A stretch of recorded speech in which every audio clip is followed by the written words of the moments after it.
लोकाभिरामं रणरङ्गधीरं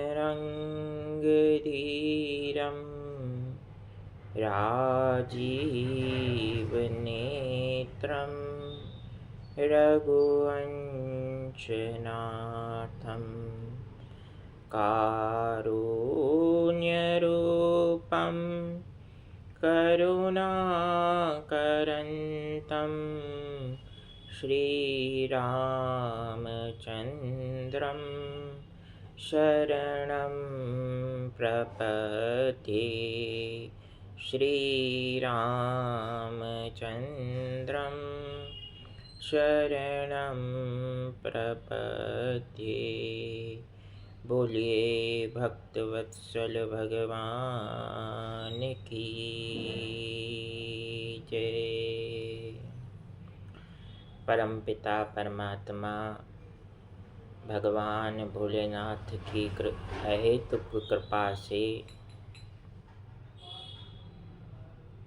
इन पवित्र दिनों में हम श्रावण मास के पावन उपलक्ष्य पर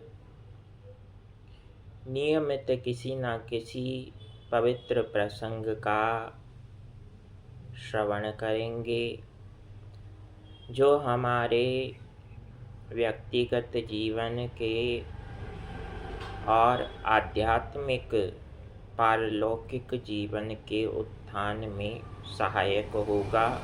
मेरा यह पूर्ण विश्वास है। आइए सर्वप्रथम अपनी वाणी को पवित्र करते हैं।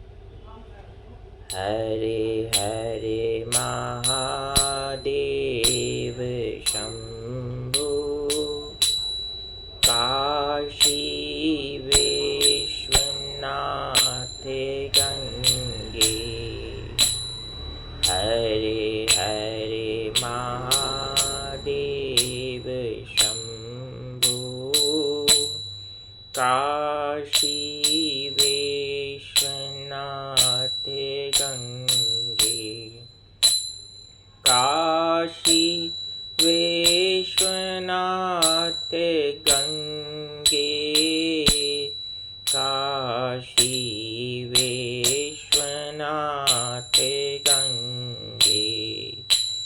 हरे हरे महादेव शंभो, काशी विश्वनाथ गंगे।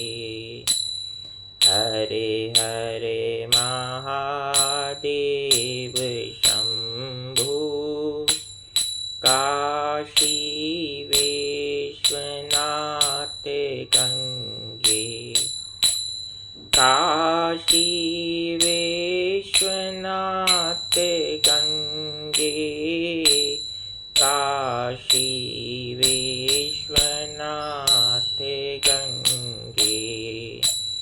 हरे हरे महादेव शंभो, काशी विश्वनाथ गंगे। परमपिता परमात्मा की अहेतुक कृपा का आश्रय लेकर भगवान शिव, भगवान श्री राम, भगवान श्री कृष्ण की कृपा का आशीर्वाद प्राप्त करते हुए हम और आप अपनी अपनी वाणी को नियमित रूप से हरिनाम संकीर्तन, हरि कथा श्रवण तथा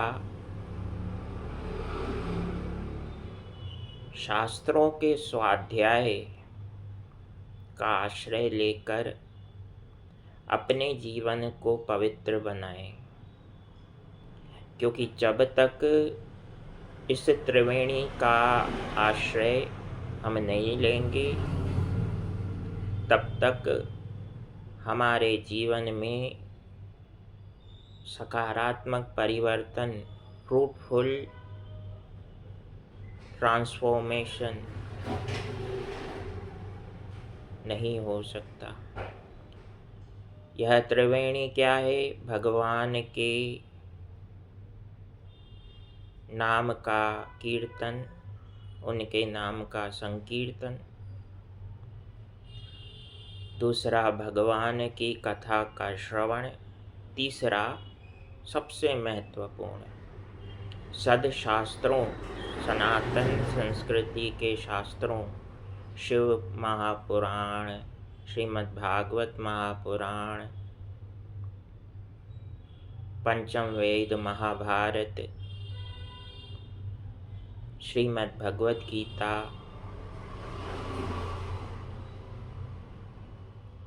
श्रीमद् रामचरितमानस, श्रीमद् वाल्मीकि रामायण, इन सदशास्त्रों का आश्रय लेकर हम अपने जीवन को एक प्रॉपर सही डायरेक्शन दे सकते हैं, जो अभी नहीं है। यह डायरेक्शन, यह दिशा भगवान के नाम के आश्रय के बिना प्राप्त नहीं हो सकती। जिस प्रकार से व्यक्ति को सही मार्ग पर जाने के लिए सही रास्ते पर सही दिशा की जानकारी होना बहुत आवश्यक है, तभी हम अपने गंतव्य तक पहुंचेंगे। उसी प्रकार से इन सदशास्त्रों द्वारा भगवान के नाम का आश्रय लेकर कर्म करने से तथा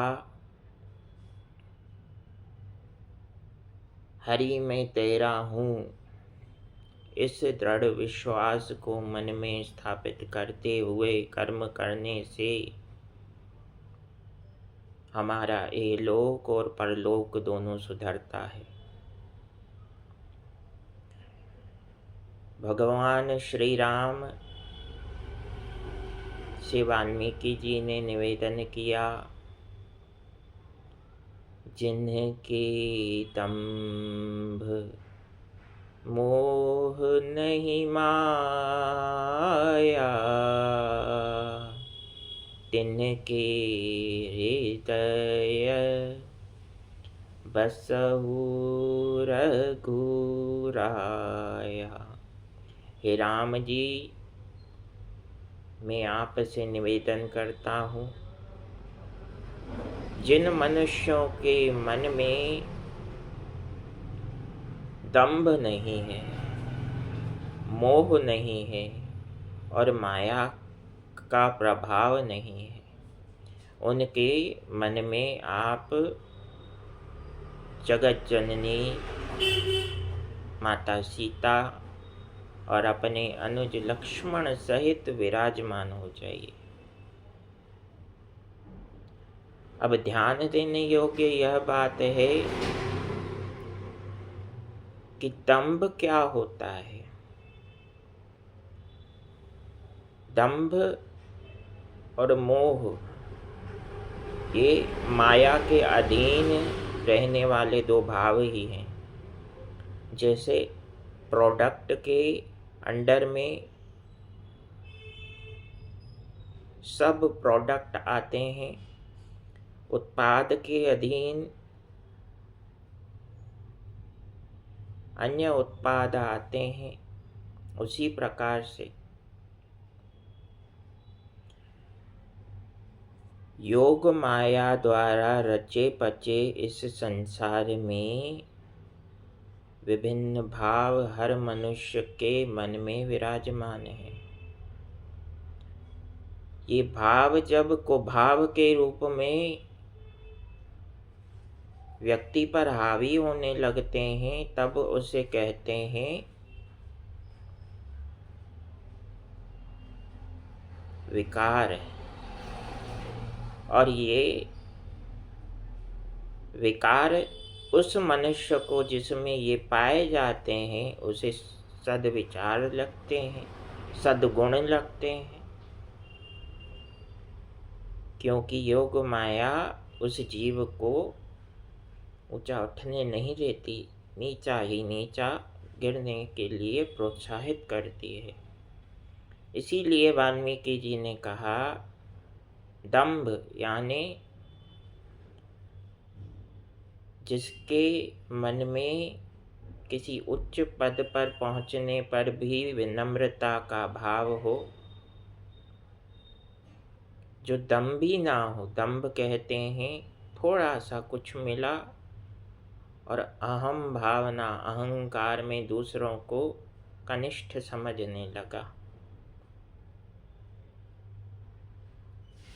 मोह, संसार की कोई भी वस्तु मिल जाए, संसार की कैसी भी परिस्थिति मिल जाए, तो व्यक्ति उसे अपना मानने लगे और कहे कि ये ईश्वर की देन नहीं है, ये तो मैंने अर्जित किया है, उसे कहेंगे मोह, नहीं माया। तिनके हृदय बसहु रघुराया। और जिनके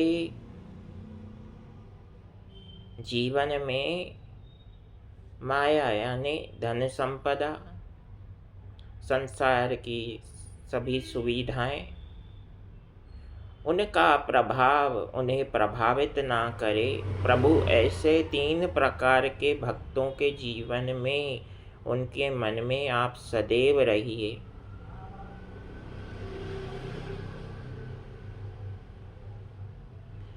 भगवान श्री राम ज्ञान स्वरूप हैं।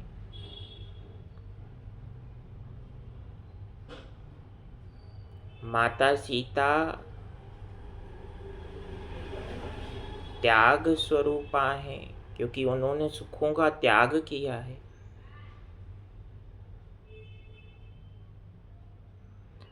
और लक्ष्मण जी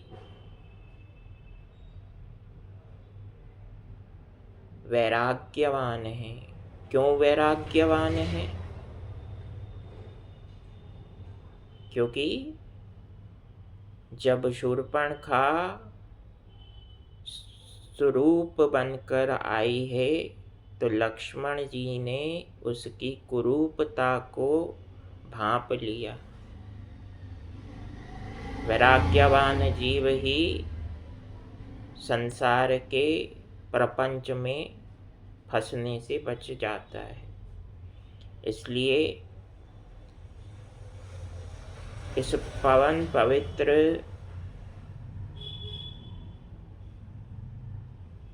सावन के मास में हम यह संकल्प स्वयं के प्रति लें कि हम जीवन भर नियमित भगवान के नाम का आश्रय लेंगे, भगवान की कथाओं को सुनेंगे तथा दूसरों को सुनाएंगे भी।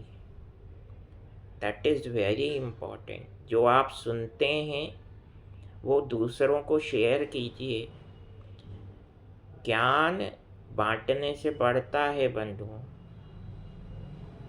और तीसरा सबसे महत्वपूर्ण, स्वयं भी जितना समय हम अपने जीवन में निकाल सकें, अगर ज़्यादा समय नहीं निकाल सकते तो 5 मिनट प्रारंभ में अवश्य निकालिए शास्त्रों के स्वाध्याय के लिए।